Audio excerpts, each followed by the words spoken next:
శ్రీమాత్రే నమః. సద్గురు జ్యోతిషాలయం నుండి శ్రీ పరాభవనామ సంవత్సర ఉగాది పంచాంగ శ్రవణం మరియు ద్వాదశ రాశులకి ఎలా ఉందో మనం తెలుసుకోబోతున్నాం. శ్రీ పరాభవనామ సంవత్సరం మేషాది ద్వాదశ రాశులకి మనం ఫలితాలు తెలుసుకోబోదు. అందరూ ఎదురు చూస్తున్నటువంటి ఒక సమయం ఆసనం ఏంటని చెప్పచ్చు. ఈ సంవత్సరం నాకు ఎలా ఉండబోతుంది ఒక్కొక్క రాశిగా చెప్తున్నాను.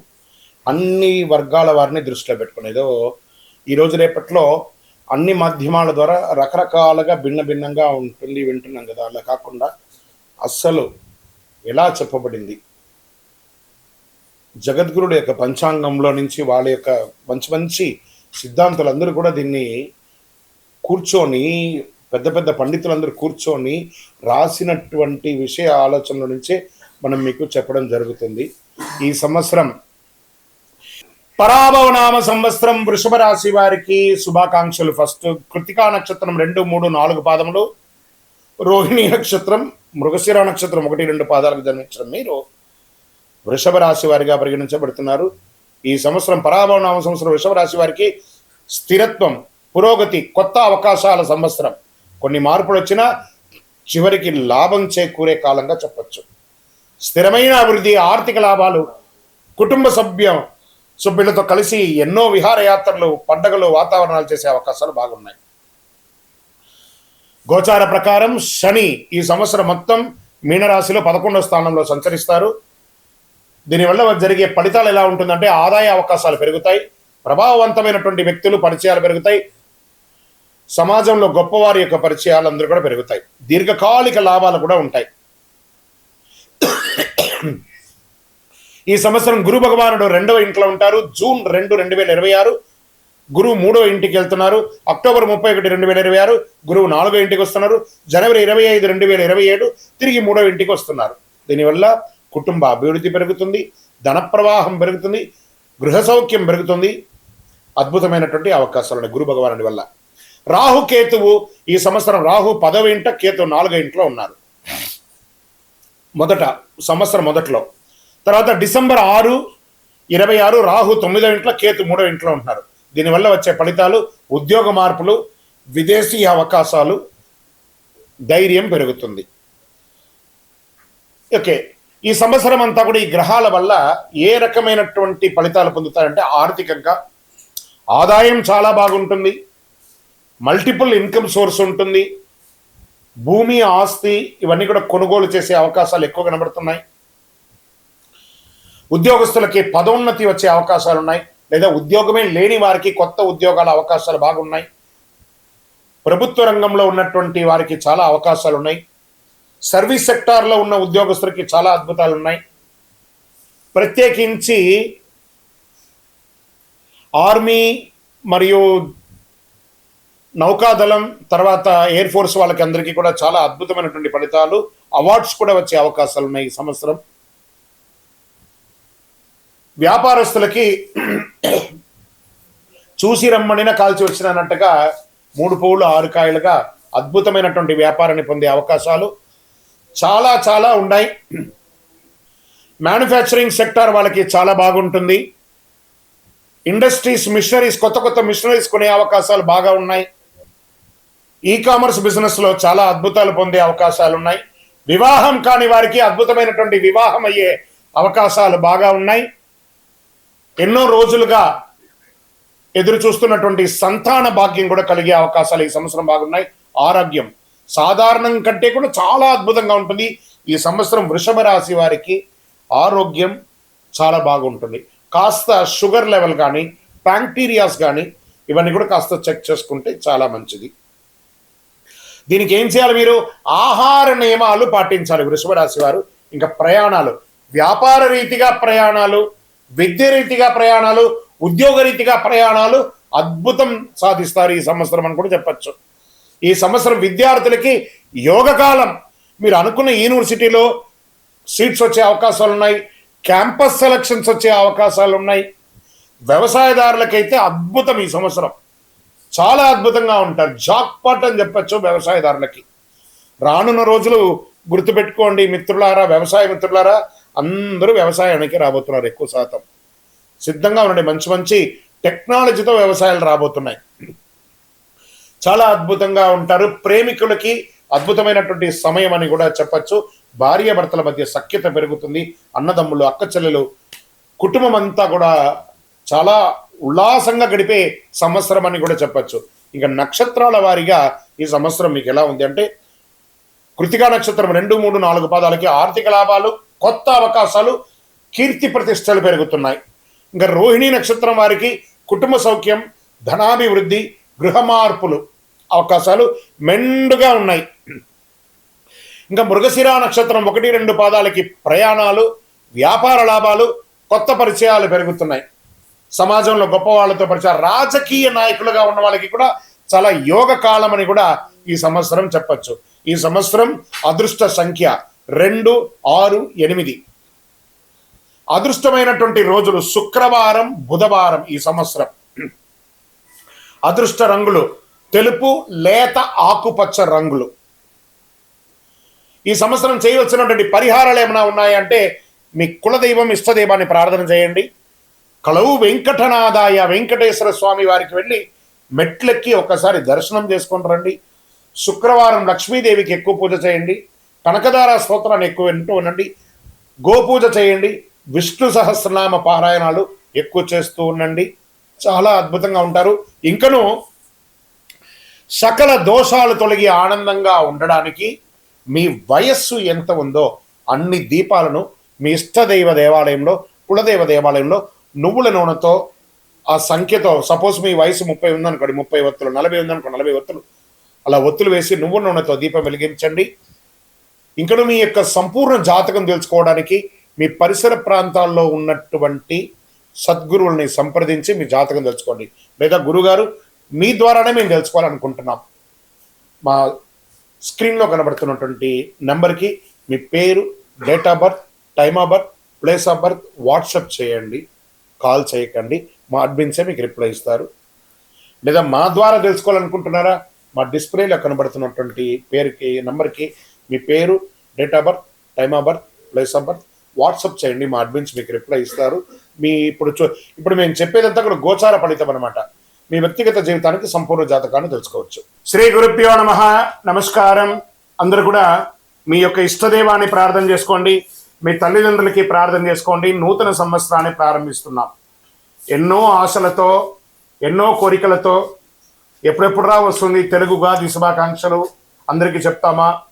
ఈ ఉగాది సంవత్సరం నాకు ఎలా ఉండబోతుంది, నా జీవితం ఎలా ఉండబోతుంది, ప్రపంచం ఎలా ఉండబోతుంది, ఆర్థికం ఎలా ఉండబోతుంది, వ్యవసాయం ఎలా ఉండబోతుంది, జీవితాలు ఎలా ఉండబోతున్నాయి, విద్యలు ఎలా ఉండబోతున్నాయి, వర్షాలు ఎలా ఉండబోతున్నాయి, రాజకీయం ఎలా ఉండబోతున్నాయి అని ప్రతి ఒక్కరికి ఒక క్వశ్చన్ మార్క్స్ ఎప్పుడు ఉగాది కోసం ఎదురు చూస్తున్నటువంటి మా ప్రేక్షక మిత్రులందరికీ కూడా పేరు పేరున శుభాకాంక్షలు. ఇప్పటి వరకు మా యొక్క ఛానల్ని ఆరాధిస్తూ,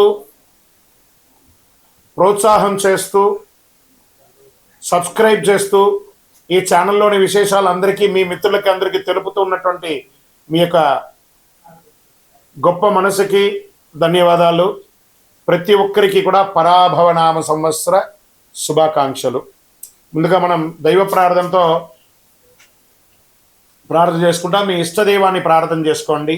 శుక్లాంబరధరం విష్ణుం శశివర్ణం చతుర్భుజం ప్రసన్నవదనం ధ్యాయేత్ సర్వవిఘ్నోపశాంతయే. గురుర్బ్రహ్మ గురుర్విష్ణు గురుర్దేవో మహేశ్వరః గురు సాక్షాత్ పరబ్రహ్మ తస్మై శ్రీ గురవే నమః. ఇష్టదేవతాభ్యో నమః, కులదేవతాభ్యో నమః. స్వామి శరణమయ్యప్ప. ఈ యొక్క పంచాంగ శ్రవణం చేయడం వల్ల ఏ విధమైనటువంటి పుణ్య ఫలితాన్ని వస్తుందో శ్లోక రూపంలో తెచ్చుకుంటాం. శ్రీ కళ్యాణ గుణవహం రిపుహరం దుస్వప్న దోషావహం గంగా స్నాన విశేష పుణ్యఫలదం గోదానతుల్యం నృణాం ఆయుర్వృద్ధిముత్తమం శుచికరం సంతాన సంపత్ప్రదం నానాకర్మసు సాధనం సముచితం పంచాంగమాకర్ణ్యతాం. ఈ యొక్క పంచాంగ శ్రవణం చేయడం వల్ల జరిగే ఫలితాలన్నింటినీ కూడా మనం ఒక్కొక్కటిగా తెలుసుకుంటాం. ఉగాది అనగానే మన గుర్తుకొచ్చేది పంచాంగ శ్రవణం. ఈ సంవత్సరంలో ఎవరు రాజాది నవనాయకులు ఉండబోతున్నారు, ఇవన్నీ తెలుసుకోవడానికి పంచాంగం యొక్క మహిమ తెలుసుకోవాలి. మన తిథిర్వారస్య నక్షత్ర యోగ కరణమేవచ పంచాంగం ఇది విఖ్యాతి లోక సిద్ధాంత కారణం అన్నారు. పంచాంగం 5 అంశాలు: తిథి, వార, నక్షత్ర, యోగ, కరణం. ఈ 5 కలిసిందే పంచాంగం అంటారు. ఉగాది అంటే ఏంటి? యుగానికి ఆది. యుగ ఆది అంటే యుగాది. ఇక్కడ యుగం అంటే ఆది అంటే ఆరంభం, ప్రారంభానికి చిహ్నం అనేది ఉగాది అంటారు. జ్యోతిష్ శాస్త్ర ప్రకారం కాలం 60 సంవత్సరాలు ఒక పెద్ద చక్రం లాగా తిరుగుతూ ఉంటుంది. ఈ చక్రానికి ప్రముఖ నామాలు ప్రభవనామ సంవత్సరం నుంచి మొదలు పెడితే ఇప్పుడు జరిగే సంవత్సరం పేరు పరాభవనామ సంవత్సరం. ఈ 60లో ఇది 40వ సంఖ్య అనమాట. పరాభవం అంటే పరాజయంలా అనిపిస్తుంది అందరికి, చాలా మందికి అయ్యో ఈ సంవత్సరం అంతా పరాభవం ఉంటుందేమో అని. కానీ ఇది ఒక గంభీర శక్తివంతమైనటువంటి జీవితాన్ని నేర్పించే, ఒక అద్భుతాన్ని పాఠాన్ని ఇచ్చే ఒక సంవత్సరం అని చెప్పచ్చు. ప్రతి సంవత్సరంకి ప్రత్యేక శక్తి ఇస్తుంది. ఈ సంవత్సరం పరాభవనామ సంవత్సరం 2026 మార్చి 19 నుంచి పరాభవనామ సంవత్సరంలోకి అడుగు పెడుతున్నాం. పరాభవనామ సంవత్సరం గతంలో 1966 మరియు 67 వచ్చింది. బాగా గుర్తుపెట్టుకోండి, చూడండి అక్కడ కూడా 6. ఈసారి కూడా 2026 2027కి వచ్చింది. బ్రహ్మకల్పం ఆరంభమై రోజే ప్రభవ సంవత్సరం అంటారు. మొదటి ఋతువు వసంతం, మొదటి తిథి పాడ్యమి, మొదటి వారం ఆదివారం. ఆ రోజు సృష్టి ప్రారంభమైంది. అందుకే సూర్యోదయానికి తిథి ఉన్న రోజు ఉగాదిగా జరుపుకుంటాము. ఉగస్య ఆది ఉగాది అన్నారు. ఉగా అంటే నక్షత్ర గమనం. నక్షత్ర గమనానికి ఆరంభం ఉగాది అని అర్థం. దీన్ని బ్రహ్మదేవుడికి పగలు అంటే ఇది ఎన్ని చెప్పచ్చు? 4, 3, 2, 1, 2, 3, 4, 5, 6, 7 సున్నాలు కలిపిన అంటే సుమారుగా ఎన్నో కోట్ల సంవత్సరాలుగా ఉండి రాత్రి కూడా అంతే. ఓవరాల్ గా సృష్టికి ఒక రోజు అంటే 8, 6, 4, 0, 0, 0, 0, 0, 0 సంవత్సరాలు. ఇలా 360 రోజులు పూర్తయితే బ్రహ్మకు ఏడాది గడిచినట్టు. ఇలా బ్రహ్మకు 100 ఏళ్ల ఆయుష్ అని చెప్పారంటే ఊహించుకోండి. ఇప్పటి వరకు 6 బ్రహ్మలు సృష్టికర్తను పూర్తి చేశారు. ప్రస్తుతం 7వ బ్రహ్మ ద్వితీయ పరార్థంలో ఉన్నారు. అంటే ఆయన వయసు 51 సంవత్సరాలట. చూసుకోండి, ఈ యొక్క కలియుగం ఇంకెన్నేళ్ళు ఉండబోతుందో. ప్రస్తుతం మనం యొక్క వైవస్వత మన్వంతరం కలియుగంలో ఉన్నాం. శ్రీ మహావిష్ణువు మత్స్యావతారంలో సోమకాసురుడు అనేక రాక్షసుని సంహరించిన, వేదాలు రక్షించి బ్రహ్మకు అప్పగించిన రోజు ఉగాది అంటారు. శ్రీ రామచంద్రుడు, విక్రమాదిత్యుడు, శాలివాహనుడు పట్టాభిషేకులు అయ్యారట ఈ ఉగాది రోజే. వరాహమిత్రుడు జాతికి పంచాంగాన్ని అంకితం ఇచ్చినటువంటి రోజు కూడా ఇదే రోజు అంటారు. తెలుగు సంవత్సరాలు 2026లో రాబోతున్న సంవత్సరం పేరు పరాభవనామ సంవత్సరం. మళ్ళీ ఈ పరాభవనామ సంవత్సరం గురించి చెప్తున్నాం. ఈ యొక్క 26, 27 పరాభవ సంవత్సరంలో అర్థం యొక్క పర ప్లస్ భవ. పర అంటే వెలుతురు, బాహ్య శక్తులు. భవ అంటే వ్యవధి, ఉనికిని చూపేది. పరాభవ పరబాహ్య ఆశ్రయాలను కేవలం అహంకారం కూలిపోవడం అర్థమే, కానీ పరాభవం అంటే ఓటమి కాదు. బాగా గుర్తుపెట్టుకోండి. మనలో ఉన్న అహంకారం, కామక్రోధ లోభమోహ శీర్షాడంబాల దుర్గుణాలన్నింటినీ దులిపేయడం అన్నమాట. అదే ఈ యొక్క పరాభవంలో అహంకార మాయ భ్రమలో ఉన్న వారికి పరీక్ష సంవత్సరము అని కూడా చెప్పచ్చు. కలియుగ ప్రమాణం 4,32,000 సంవత్సరాలు.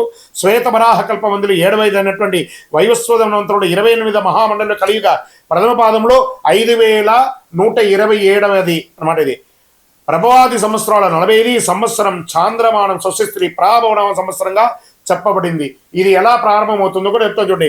కలియుగ శతాబ్దంలో 5,127. శ్రీ ఆదిశంకరాచార్యులు ఉద్భవించినటువంటి 2,097.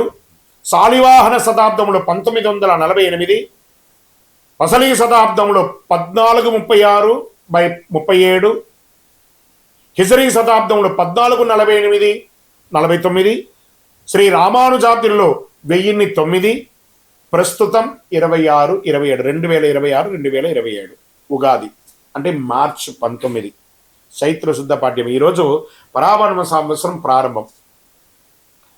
చాంద్రమానాన్ని అనుసరించి జరుపుకునే ఈ యొక్క పండుగను కేవలం తెలుగు రాష్ట్రాలే కాదు, బెంగాల్, కేరళ, పంజాబ్, మహారాష్ట్ర, అస్సాంలో ఘనంగా జరుపుకుంటుంటారు. గడిచిన సంవత్సరం అందించినటువంటి విజయాలు నూతన సంవత్సరంలో కొనసాగాలి. గడిచిన ఏడాదిలో ఎదుర్కొన్నటువంటి ఇబ్బందులు నూతన సంవత్సరంలో ముగింపు పలికి కోరుకుంటూ ముందుగా పరాభవనామ సంవత్సర శుభాకాంక్షలు ప్రేక్షక మిత్రులందరికీ. అందరూ కూడాను ఆయురారోగ్య ఐశ్వర్య భోగభాగ్యాలతో ఉండాలని, అఖిలాండ కోటి బ్రహ్మాండ నాయకుడు శ్రీ ధర్మశాస్త్ర అయ్యప్ప స్వామి వారిని ప్రార్థన చేసుకుంటున్నాను. ఉగాది అనగానే అందరికీ పొద్దున ఈరోజు మనం ఏమి చేయాలి? లేవండి, అందరూ త్వరగా లేవండి. సూర్యోదయాత్ పూర్వం లేచి స్నానాదులు చేసి తైలాభ్యంగన స్నానం చేసి గడపలంతా కడిగేది. స్త్రీ పురుషులు ఎవరైనా బాధ్యత తీసుకోవాలి. ఒక్కొక్కరు షేరింగ్, ఒకళ్ళు ఆడవాళ్ళు ఒక పని, మగవాళ్ళు ఒక పని అని చెప్పి ఇంటిలో అందరూ షేర్ చేసుకొని చేసే ఒక పని అనమాట ఇది. చక్కగా గడపలు కడిగి తోరణాలు కట్టండి. మామిడి తోరణాలు, పూలు, వేప తోరణాలు అన్ని కూడా కట్టండి. షడ్రుచులతో తయారు చేసే ఆ యొక్క పంచాంగం, ఈ యొక్క ఉగాది పచ్చడిని తయారు చేసుకోవడానికి కావాల్సిన సామాగ్రి అన్నీ కూడా రెడీ చేసుకోండి. అద్భుతమైనటువంటి ఫలితాన్ని పొందడానికి సిద్ధంగా ఉండండి. ఇంట్లో పూజలు చేయండి, పుస్తకాలన్నీ కూడా పెట్టండి, ఆభరణాలు పెట్టండి, స్వామివారికి అభిషేక ఆరాధన చేయండి, కొత్త పంచాంగం తీసుకొచ్చి స్వామివారి ముంగిట పెట్టి పూజ చేయండి. పరిసర ప్రాంతాల్లో ఉన్నటువంటి దేవాలయానికి వెళ్ళండి. అన్ని రకాలైనటువంటి నైవేద్యాలన్నీ కూడా చేసినంత స్వామివారికి సమర్పించండి. 10 మందికి భోజనం పెట్టండి. ఉగాది పచ్చడి అందరికీ పంచండి. మీ యొక్క ఇంటి ముందర కానీ, మీ వ్యాపార స్థలం ముందులో కానీ, లేదా మీ యొక్క పరిసర ప్రాంతాల్లో కానీ చలివేంద్రాలు ఏర్పాటు చేయండి. ఇవన్నీ కూడా చాలా మంచిది. వేసవి తాపడం స్టార్ట్ అవుతుంది కాబట్టి ఇతరులకు మంచినీళ్ళ వగరాలు, మజ్జిగ లాంటిది ఏర్పాటు చేస్తే మనకు అనుగ్రహం కూడా వస్తుంది. మరి ఈ సంవత్సరం రాజాది నవనాయకులు ఎవరో ముందు చూద్దాం. ఈ సంవత్సరం రాజు వచ్చి గురుడు. గురువు ధర్మబద్ధంగా ఉన్నటువంటి వాడు. ఎంత అద్భుతం చూసారా? ఇక్కడ పరాభవం అనేటప్పటికీ భయం వచ్చింది కదా. ఇక్కడ చూడండి ఎవరు వచ్చి కూర్చున్నాడు? గురువే ఈ సంవత్సరం రాజు. గురువుకు అన్ని తెలుసు. ఒక రాజును కూడా నడిపించేవాడు గురువు. రాజగురు అంటారు చూసారా? ఆ రాజగురువే ఈసారి రాజు అయిపోయాడు. ఎంత అద్భుతం అంటే ధర్మబద్ధమైన పాలన సాగుతుంది, న్యాయ వ్యవస్థ బలపడుతుంది, బ్యాంకింగ్ మరియు ఆర్థిక వ్యవస్థ అభివృద్ధి చెందుతుంది, విద్యా ఆధ్యాత్మిక సేవా రంగాలకి గౌరవం పెరుగుతుంది, నిత్యావసర వస్తువులు ప్రజలకు అందుబాటు ధరల్లో లభిస్తుంది, దేశం సర్వతోముఖి అభివృద్ధికి సాధిస్తుంది. ఇక్కడ మంత్రి కుజుడయ్యాడు. అగ్నిమాపక విపత్తు, నిర్వహణ వ్యవస్థలో అప్రమత్తంగా ఉండాలి. అగ్ని ప్రమాదాలు, రోడ్డు ప్రమాదాలు పెరిగే అవకాశాలు, యుద్ధ వాతావరణం కూడా తీసుకొస్తాడు. ఈ యొక్క అంగారకుడికి ఉన్నాడు. ఇప్పుడు ఆల్రెడీ మనం చూస్తున్నాం, యుద్ధ వాతావరణం అన్ని చోట ఉంది. జాగ్రత్త పడండి. మరి ఏమేమి చేసుకోవాలి? మీ యొక్క ఇళ్లలో కూడాను అన్ని జాగ్రత్తలు తీసుకోవాలి. గ్యాస్, పెట్రోల్ ఇవన్నీ కూడా పెరిగే అవకాశాలు బాగున్నాయి. కఠినమైనటువంటి చట్టాలు అమలవుతాయి. పాలకులు మరియు ప్రతిపక్షాల మధ్య రాజకీయ వేడుక పెరుగుతుంది, రాజకీయ ఒత్తిడి వస్తుంది, రాజకీయ అశాంతి, రాజకీయ సంక్షోభం కూడా వచ్చే అవకాశాలు ఉన్నాయి. మరి సేనాధిపతి చంద్రుడు, ఆయన సౌమ్యంగా ఉంటాడు. అంతర్జాతీయ సరిహద్దుల్లో శాంతి నెలకొంటుంది. మన దేశం నుంచి శాంతి దూతలు వెళ్తారు, అది చక్కగా సక్సెస్ అవుతుంది. సైనికుల సంక్షేమానికి ప్రాధాన్యతనిస్తారు. నావికా దళం బలోపేతం అవుతుంది. ప్రజలు భయాందోళన లేకుండా జీవనం సాగిస్తారు. సమృద్ధిగా వర్షాలు పడతాయి. ఇంకా సస్యాధిపతి శుక్రుడు. ఉల్లి, వెల్లుల్లి, పత్తి పంటలు బాగుంటాయి. బియ్యం, ధాన్యం కూడా బాగుంటుంది. పూల తోటలు, ఉద్యానవనాలు మంచి లాభాన్ని ఇస్తాయి. పండ్లు సమృద్ధిగా పెరుస్తాయి. గ్రీన్ హౌస్ మరియు వ్యవసాయ అభివృద్ధి చాలా మెరుగవుతుంది. ఇంకా ధాన్యాధిపతి బుధుడయ్యాడు. Online grocery, agri, e commerce వ్యాపారస్తులు బాగా పెరుగుతాయి. అకాల వర్షాలతో నిల్వ ధాన్యాలకు కొంత ఇబ్బందికి వచ్చే అవకాశాలు ఉన్నాయి. లాజిస్టిక్ మరియు సరఫరా వ్యవస్థలందు అభివృద్ధి పెరుగుతాయి. చాలా కొరియర్ సర్వీస్ కానీ, ట్రాన్స్పోర్ట్స్ కానీ చాలా అద్భుతంగా అవుతుందని కూడా చెప్పచ్చు. ఇంకా అర్ఘ్యాధిపతి చంద్రుడయ్యాడు. ఆర్థిక వ్యవస్థ స్థిరంగా ఉంటుంది. వడ్డీ రేట్లు సామాన్యులకి అందుబాటులో ఉంటాయి. వ్యవసాయానికి అనుకూల వర్షాలు పడతాయి. ఎఫ్ఎంసీజీ మరియు ఫార్మా రంగం వారికి, మెడికల్ రంగం వారికి చాలా అద్భుతంగా ఉంటుందని కూడా చెప్పడం జరిగింది. మేఘాధిపతి కూడా చంద్రుడే. ఈసారి 3 వచ్చారనమాట ఆయనే. అనుకూల వాతావరణం పరిస్థితులు, నైరుతి మరియు ఈశాన్య ఋతుపవనాలు బలంగా ఉంటాయి. సమృద్ధిగా వర్షాలు పడతాయి. రిజర్వాయర్లు మరియు ప్రాజెక్టులు నిండిపోతాయి. కొంత ఓవర్ఫ్లో కూడా అయ్యే అవకాశాలు ఉన్నాయి. రైతులకి అనుకూలమైనటువంటి కాలం. కుడి ఎడమ కాలువలన్నీ కూడా నిండుగా వెళ్ళి అన్ని పక్కల పంటలు 2 నుంచి 3 పంటలు తీసుకునే అవకాశాలు ఎక్కువ కనబడుతున్నాయి. ఇంకా రసాధిపతి సూర్యుడు. నువ్వులు, నూనె, బెల్లం ధరలు స్థిరంగా ఉంటాయి. ఉప్పు ధరలు నియంత్రణలో ఉంటాయి. ఫార్మసిటికల్ మరియు రసాయన ఎరువులు ధరలు పెరిగే అవకాశాలు ఉన్నాయి. ఆహార కల్తీపై ప్రభుత్వ దాడులు జరిగే అవకాశం ఉన్నాయి. దీనికి ఎక్కడ వచ్చి కూర్చోనంటే హోటల్స్ బాగా చూసుకోండి. ఈ యొక్క ఫాస్ట్ ఫుడ్స్ ఏరియాల్లో ఇవన్నీ ఉన్నాయి చూస్తారా? ఎక్కడ పడితే అక్కడ దీంట్లో అంతా కూడా కల్తీలు బయటపడతాయి. జాగ్రత్త. నీరసాధిపతి శుక్రుడు. లగ్జరీ వాహనాలు, విదేశీయ బ్రాండ్ వినియోగాలు, ఎలక్ట్రానిక్ ఫోన్స్, కాస్మెటిక్స్, సిల్క్ వస్త్రాలు గిరాకీ పెరిగే అవకాశాలు ఉంటాయి. పూజా సామాగ్రిలు, కర్పూరం, అగరబత్తి, గంధం అమ్మకాలు పెరుగుతాయి. వజ్రాలు, ముత్యాలు వ్యాపారంలో లాభాలు ఉంటాయి. గోల్డ్ అండ్ సిల్వర్లో మిశ్రమంగా ఉంటుంది. ఇంకా రాజాది ఉపనాయకులు ఉన్నారు. వారి ఫలితాలు పంచాంగ శ్రవణంలో కేవలం నవనాయకులకే కాకుండా ఉపనాయకులు కూడా చాలా ముఖ్యమైనది. ఇది ఆధారంగా దేశంలో వాణిజ్యం, ప్రజల జీవన విధానం, ఆరోగ్యం, వర్షాలు, మార్కెట్ పరిస్థితులు ఎలా ఉండబోతాయో తెలుసుకుంటాం మనం. పశుకాలకాధిపతి ఎవరైనా ఉన్నాడంటే చంద్రుడు. ఈసారి చంద్రుడికి చాలా అవకాశాలు ఉన్నాయి. పశు సంపద అభివృద్ధి చెందుతుంది. పాల ఉత్పత్తి, డైరీస్ పెరుగుతుంది. డైరీ పరిశ్రమ చాలా లాభాల్లో ఉంటుంది. రైతులకి ఆదాయం పెరుగుతుంది. ఇంకా వనాధిపతి శుక్రుడు. అడవుల అభివృద్ధి, ఔషధ మొక్కల ఉత్పత్తి, ఆయుర్వేద పరిశ్రమలో అభివృద్ధి అయ్యే అవకాశాలు బాగా ఉన్నాయి. ఇంకా మళ్ళీ జలాధిపతి చంద్రుడు. నీటి వనరులు సమృద్ధిగా ఉంటాయి. చేపల పెంపకం, రొయ్యల పెంపకము, ఎక్స్పోర్ట్స్ ఇవన్నీ కూడా కలిసి వస్తాయి. జల వనరులపై ఆధారపడిన వ్యాపారాలు అన్నీ కూడా ఈ యొక్క సీలో వెళ్ళే యొక్క షిప్పింగ్, ఇవన్నీ షిప్ యార్డ్స్, లేదా ఈ రసాయన సంబంధించిన ఎక్స్పోర్ట్స్ ఇవన్నీ కూడా బాగా కలిసి వస్తుంది. వాణిజ్యాధిపతి బుధుడు. వాణిజ్యం అభివృద్ధి చెందడానికి ఈ కామర్స్ వ్యాపారాలు పెరుగుతాయి. స్టార్టప్ కంపెనీస్ బాగా అభివృద్ధి చెందుతాయి. మల్టిపుల్ ఫండర్స్ వచ్చి ఇన్వెస్ట్ చేసే అవకాశాలు ఎక్కువ ఉన్నాయి. మళ్ళీ కర్షకాధిపతి చంద్రుడు. రైతులకు అనుకూల వాతావరణం, పంటలు మంచి దిగుబడి వస్తాయి. వ్యవసాయ రంగంలో చాలా అభివృద్ధి ఉంటాయి. ఇంకా వర్షాధిపతి చంద్రుడు. చంద్రుడికే చాలా అవకాశాలు ఉన్నాయి. మళ్ళీ చెప్తున్నాను, సమృద్ధిగా వర్షాలు పడతాయి. నీటి నిల్వలు పెరుగుతాయి. ప్రాజెక్టులు నిండుతాయి. ప్రజల్లో ధర్మభావన.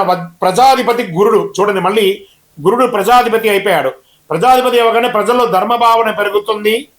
సేవా కార్యక్రమాలు పెరుగుతాయి. సామాజిక శాంతి నెలకొంటుంది. ఇది రాజాది నవనాయకుడి యొక్క ఉపనాయకుల యొక్క ఫలితాలు. ఈ సంవత్సరం ఎక్కడ కూడా చూస్తే నెగిటివ్స్ తక్కువ కనబడుతున్నాయి, పాజిటివ్స్ ఎక్కువ కనబడుతున్నాయి. కొంత యుద్ధ వాతావరణం తప్ప అది కూడా కాంప్రమైజ్ అయిపోతుంది. టెన్షన్ పడాల్సిన అవసరం లేదు. కాస్త ఆర్థిక సంక్షోభం ఉంటుంది, ఇంటర్నేషనల్ లెవెల్లో ఉంది కాబట్టి అది చెప్పడానికి కొంచెం బాధగానే ఉంటుంది. కానీ ఇబ్బంది పడాల్సిన ఈ యొక్క దీంట్లో ఇప్పుడు మేషాది ద్వాదశ రాజులకి రాజపూజ్యం, అవమానం, ఆదాయం, వ్యయం. మరి మేషరాశి వారికి రాజపూజ్యం 2, అవమానం 4, ఆదాయం 11, వ్యయం 5 అన్నారు. మరి ఏం చేయొచ్చు? వీళ్ళకి తీపి ఒగరు మిశ్రమంగా ఉంది. ఇది వచ్చి సంఖ్య మాత్రమే, ఇది మీ జీవితం కాదు. బాగా గుర్తుపెట్టుకోండి. ఇది గోచార ప్రకారమే చెప్తున్నాను. మీ వ్యక్తిగత జాతకంలో చూస్తే సంపూర్ణంగా ఈ సంవత్సరం ఎలా ఉందో చూడొచ్చు. వృషభ రాశి వారికి రాజపూజ్యం 5, అవమానం 4, ఆదాయం 5, వ్యయం 4. చాలా బాగుంటారు. మిథున రాశి వారికి రాజపూజ్యం 1, అవమానం 7, ఆదాయం 8, వ్యయం 11, మిశ్రమం. కర్కాటక రాశి వారికి రాజపూజ్యం 4, అవమానం 7, ఆదాయం 2, వ్యయం 11. సింహరాశి వారికి రాజపూజ్యం 7, అవమానం 7, ఆదాయం 5, వ్యయం 5. మీరు మిశ్రమం అలే మిడిల్గా ఉంటారు, జాగ్రత్తగా ఉండాలి. కొంచెం డేంజర్ బెల్ ఉంది, జాగ్రత్త. కన్యా రాశి వారికి రాజపూజ్యం 3, అవమానం 3, ఆదాయం 8, వ్యయం 11. ఇక్కడ చూడండి, వీళ్ళకి కొంచెం చేదు తీపి కొంచెం మిశ్రమంగా ఉంది. తులారాశి వారికి రాజపూజ్యం 6, అవమానం 3, ఆదాయం 5, వ్యయం 4. తీపి ఎక్కువ ఉంది కదా. వృశ్చిక రాశికి వారికి రాజపూజ్యం 2, అవమానం 6, ఆదాయం 11, వ్యయం 5. ఆదాయం అద్భుతంగా ఉంది. కొంచెం చిన్న అవమానాలు ఉన్నా ద జాక్ పాట్ ఇయర్ ఏదైనా ఉందంటే అది వృశ్చిక రాశియే. ధనుసు రాశి వారికి రాజపూజ్యం 5, అవమానం 6, ఆదాయం 14, వ్యయం 11. మకర రాశి వారికి రాజపూజ్యం 1, అవమానం 2, ఆదాయం 2, వ్యయం 8. కుంభరాశి వారికి రాజపూజ్యం 4, అవమానం 2, ఆదాయం 2, వ్యయం 8. మీనరాశి వారికి రాజపూజ్యం 7, అవమానం 3, ఆదాయం 5, వ్యయం 9. ఇలా ఈ రాశిలో ఉన్న వాళ్ళకి అందరికీ కూడాను రాజపూజ్య అవమానాదులు, ఆదాయ వ్యయాలన్నీ కూడా ఒక నెంబర్ మాత్రమే. మీ యొక్క వ్యక్తిగత జాతకం ద్వారానే సంపూర్ణంగా ప్రిడిక్ట్ అవడం. ఇది గోచార ప్రకారంగా చెప్తున్నాం. ఇప్పుడు 27 నక్షత్రాలకి కందాయ ఫలాలని చెప్తున్నాం. కందాయ ఫలం అంటే పంచాంగ శాస్త్రంలో ఒక సంవత్సరంలో ఆ నక్షత్ర జాతకులకి ధనం, ఆరోగ్యం, సుఖం, కష్టం వంటి ఫలితాలు సూచించే విధానం అని చెప్పచ్చు. సాధారణంగా 3 కందాయాల సంఖ్య ఉంటాయి. మొదటి కందాయం సంవత్సర ప్రారంభం ఉగాది నుండి ఉంటుంది, రెండవ కందాయం మధ్యకాలంలో ఉంటుంది, మూడవ కందాయం సంవత్సర అంతంలో ఉంటుంది. సంఖ్యలో ఈవెన్ అయితే శుభం, బేసి అయితే కొంచెం కష్టం పంచాంగం చెప్పబడుతుంది. ఇప్పుడు నేను ఒక్కొక్కటిగా చెప్తున్నారు, మీరు ఈవెన్లో ఉన్నారా బేసిలో ఉన్నారా ఒకసారి చూసుకోండి. మీరు అశ్విని నక్షత్ర జాతకులకి 5, 7, 3 కందాయపడం, భరణి నక్షత్రం వారికి 3, 5, 1 కందాయపడం, కృతికా నక్షత్రం వారికి 7, 3, 5, రోహిణీ నక్షత్ర జాతకులకి 4, 6, 2, మృగశిర నక్షత్ర జాతకులకి 2, 4, 6, ఆరుద్ర నక్షత్ర జాతకులకి 1, 3, 5, పునర్వసు నక్షత్ర జాతకులకి 6, 2, 4, పుష్యమి నక్షత్ర జాతకులకి 5, 1, 3, ఆశ్లేష నక్షత్ర జాతకులకి 7, 5, 1, మకా నక్షత్ర జాతకులకి 3, 7, 5, పూర్వా పల్గుని పుబ్బా నక్షత్ర జాతకులకి 5, 3, 7, ఉత్తరా నక్షత్ర జాతకులకి 2, 6, 4, హస్తా నక్షత్ర జాతకులకి 4, 2, 6, చిత్తా నక్షత్ర జాతకులకి 6, 4, 2, స్వాతి నక్షత్ర జాతకులకి 3, 5, 7, విశాఖ నక్షత్ర జాతకులకి 5, 7, 3, అనురాధ నక్షత్ర జాతకులకి 7, 3, 5, జ్యేష్ఠ నక్షత్ర జాతకులకి 1, 5, 3, మూలా నక్షత్ర జాతకులకి 3, 1, 5, పూర్వాషాఢ నక్షత్ర జాతకులకి 5, 3, 1, ఉత్తరాషాఢ నక్షత్ర జాతకులకి 4, 6, 2, శ్రవణ నక్షత్ర జాతకులకి 2, 4, 6, ధనిష్ట నక్షత్ర జాతకులకి 6, 2, 4, శతభిష నక్షత్ర జాతకులకి 5, 1, 3, పూర్వాభాద్ర నక్షత్ర జాతకులకి 3, 5, 7, ఉత్తరాభాద్ర నక్షత్ర జాతకులకి 7, 3, 5, రేవతి నక్షత్ర జాతకులకి 2, 6, 4. ఈ యొక్క సమసంఖ్య జాతకులు అంటే 2, 4, 6 శుభ ఫలితాలు ఇస్తాయి. బేసి సంఖ్యలు అంటే 1, 3, 5, 7 మిశ్రమ ఫలితాలు ఇస్తాయి. కాబట్టి పానిక్ అవ్వాల్సిన అవసరం లేదు. ఇవన్నీ యూనివర్సల్గా చెప్పాలి కాబట్టి చెప్తున్నాం. మీ యొక్క వ్యక్తిగత జాతకం చూసుకుంటే మీరు ఎక్కడ ఉన్నారో తెలుసు. ఇది గోచార ప్రకారం చెప్తున్నాము.